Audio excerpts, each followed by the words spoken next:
The Joe Rogan Experience. The Washingtons and the Jeffersons and the Patrick Henrys and the John Adams, and they didn't know they were those people.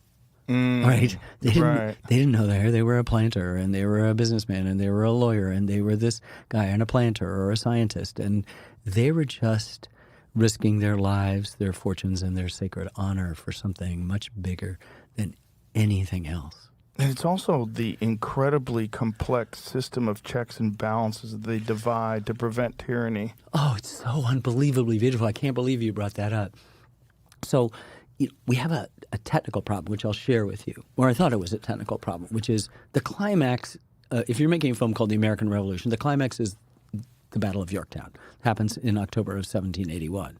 The British don't leave New York for 2 more years until 1783. They're occupying New York, which they took over in the summer of 76. And our Articles of Convention are doing nothing. Our Articles of Confederation are doing nothing. They're toothless. They can't be a government. And so in 1787, we have this constitutional convention that happens in Philadelphia, 4 months. They hammer together the shortest constitution in the world, and it is exactly that. Jefferson's writing in from Paris, who representing our interests, going, but what about this? What about, they're trying to check the possibility of somebody being somebody who would try to take advantage of the system and rig it to their own benefit. And so all of those elaborately beautiful checks and balances, Article 1 is the legislative.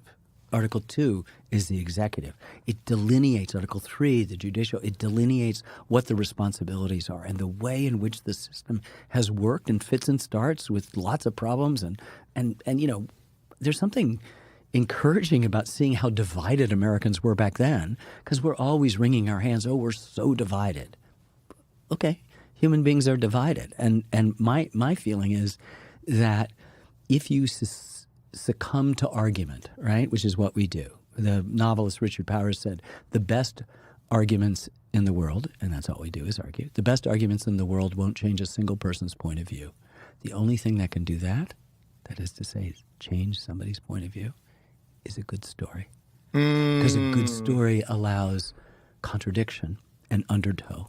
You can have a George Washington who is complex, flawed, rash, makes terrible tactical decisions on the battlefield, and yet without him, historian after historian after historian says, without him we don't have a country. And you can take that and put that in the bank. And at the same time understand the dimensions of, we all have feet of clay. We're all flawed in some way.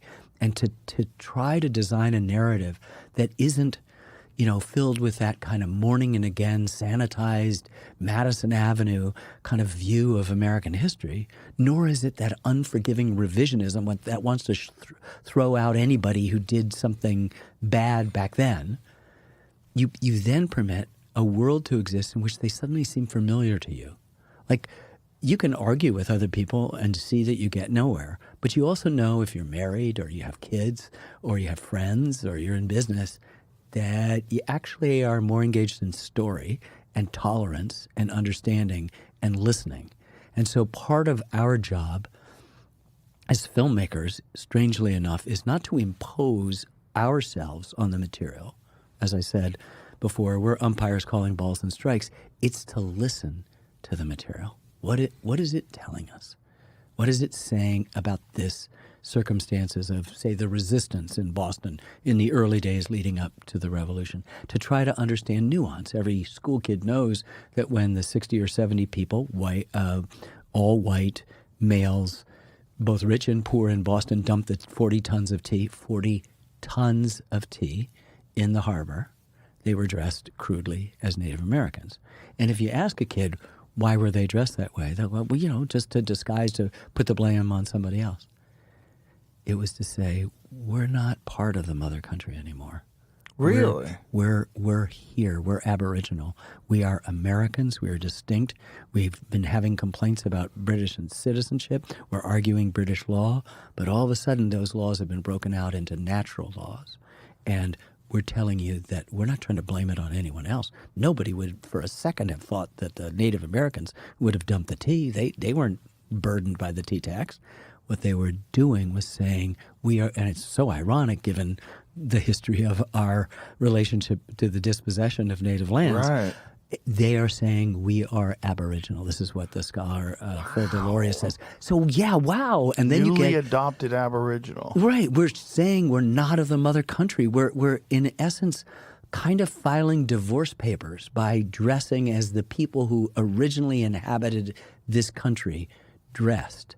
Nobody's fooled. Nobody's trying to blame. How did you figure that out? It's listening to scholarship. It's thinking, of course, that you're not going to have. No one in their right mind is going to say, "Oh, the Native Americans did it because they're protesting the tea tax." They're not paying the tea tax, right? Right.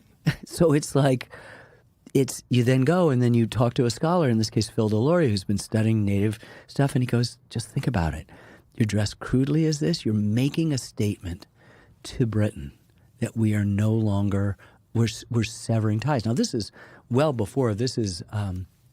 December of 1773, the guns are going to fire in about 18 months at Lexington, a little bit less than 18 months at Lexington and Concord on April 19th. But it is all of these little moments that lead up to boycott of British goods. Women take a huge part of the role of the resistance. You've got people like Samuel Adams, who is a failure as a brewer and a tax collector. It's sort of interesting. You can't make this shit up. Who is his whole job is to keep his fellow colonists alive to their grievances. When things calm down, the Brits sort of retreat. He goes, "Oh, no, it's just going to get worse. It's going to get worse." And so you meet these characters that sound an awful lot like characters that occupy our large media space. And it was occupying the large media space of the colonists from New Hampshire. I live in a tiny village. The Walpole Gazette was read all the way in Georgia. People exchanged ideas and thought about things and were trying to figure out, even as late as even after Lexington Concord, even after the Battle of Bunker Hill, which is June of 75, even after the other things that were happening, by early 76, not nobody, but there's not a majority will for independency, as they called it. And then Thomas Paine comes in and writes this pamphlet, Common Sense. And all of a sudden people are going, "Oh yeah." And by June, there's a committee of the Second Continental Congress, and Franklin's in charge of it, and there's John Adams is on the committee, and then there's a 32-year-old lawyer from Virginia named Thomas Jefferson who's given the first crack at doing this thing. And what does he write? He writes, "We hold these truths to be sacred and undeniable." And Franklin, who's the old man, the chairman, if you will, of this little committee, goes, "We hold these truths to be self-evident." Joe, there is nothing in the world less self-evident than the idea that all men are created equal, that they are endowed by their Creator with certain unalienable rights, that among these are life, liberty, and the pursuit of happiness. But as someone pointed out, it's the old lawyer's dodge. You just tell them that it's self-evident, not just sacred and undeniable, lovely phrasing on Jefferson's part. But if you say self-evident, then we're not arguing about this thing. We're saying that everything that you're about to hear is without argument, which is a really in-your-face, bold move. And the intimacy, the human intimacy that gets communicated when you spend even a little amount of time trying to parse this, trying to get at the heart of the dynamics of dumping tea and dressed as Indians or writing these words, that mankind are disposed to suffer while evils are sufferable, meaning, yeah, we've taken it, all this through human history, and guess what? We're not going to take it anymore. When they first devised this system of government, what were they basing it on? I know part of it was on the Greeks, but how did they make it to the point where even today we marvel at it? Yeah. 250 years later, people go back and look what they did. This is extraordinary. It's extraordinary. So lots of factors. First of all, it was true what I said. They have experienced at a reserve and at sort of, as somebody said, salutary neglect. People didn't pay attention to the colonists. And they had learned suddenly they were more literate than their British compatriots. They paid less taxes, and they paid it to local stuff. And they had land. And most folks in England and Wales and Scotland and Ireland were living dependent lives. They'd worked the land of somebody else for 1,000 years. So they've got this British constitutional monarchy, which is a really strong thing. And King George is not a bad guy. He really does believe that Parliament has this role to play, and the House of Lords and the House of Commons. They're kind of the checks and balances that we'd think of. But they're also in the middle of the Enlightenment, where they're beginning to say that there are certain rights that are natural. That's the word that I think Jefferson would use. That is to say, they are not bestowed by a monarch. They're natural, that all men are created equal. This is big stuff. And this is distilling, in Jefferson's words in the Declaration, a century of Enlightenment thinking. And the Enlightenment has been a kind of philosophical and human and kind of governmental dynamic that's coming out of the Renaissance, right? We know what the Renaissance is in art. Leonardo da Vinci, Bernini, all of this stuff, some music, but what it's doing on a social scene and a philosophical scene is it's doing that, and they're reaching back to antiquity, as you say, and they're pulling back some of the best ideas of self-discipline, of temperance, of virtue, all of these sorts of things. But then, because they've experienced all these years of this misuse and distrust from the mother country 3,000 miles away, takes at least a month for information to get there. The Britain wins with our help what we call the French and Indian War, which was a global war called the 7 Years' War, and they've got now the biggest, most far-flung empire on earth, but they can't protect its own colonists who are trying to pour over the Appalachians to take Native American land, and it's causing uprisings. And so they say, you can't go over 1763. You can't go over that. And, oh, by the way, we're broke, so we need you to help us to pay for this stuff. But we don't have any representation there. So native lands, taxation, representation become this thing. And it goes on for so long. They've watched the ineffectiveness of their government while they're prosecuting the revolution, and the ineffectiveness of the Articles of Confederation that emerges from fighting the war and is trying to figure out how to make it work, that they go into that constitutional convention and they are determined to figure out every possible angle to forestall authoritarianism, to balance the relationships between the states, to have the checks and balances between the three forms of government, the judicial, the legislative, and the executive.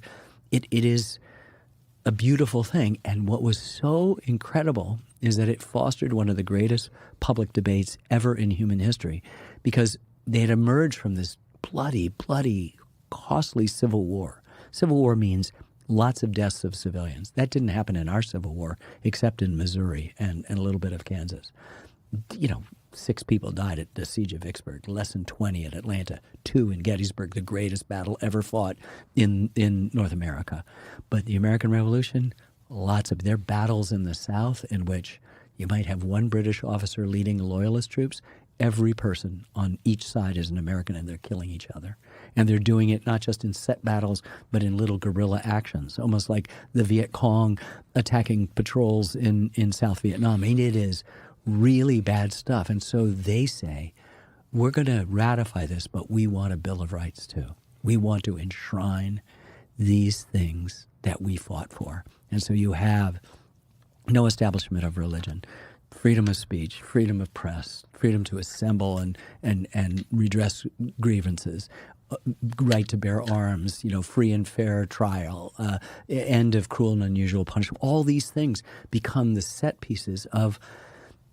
I made a film a couple of years ago on the U.S. and the Holocaust, what we knew, when we knew it, what we did, what we didn't do, what we should have done. And I was at some event, and somebody raised their hand and said, is the Holocaust the most important event since the birth of Jesus Christ in world history? And I just immediately said, no, it's the American Revolution. It's the American Revolution. I mean, this is a sea change in the course of human events. And man, we don't know enough about it. We don't know enough of the interiors of it that are complicated. I have in my editing room a neon sign. I've had it for a decade and a half in cursive, lowercase cursive. It says, it's complicated. Because there's not a filmmaker on earth that if the scene's working, you don't touch it.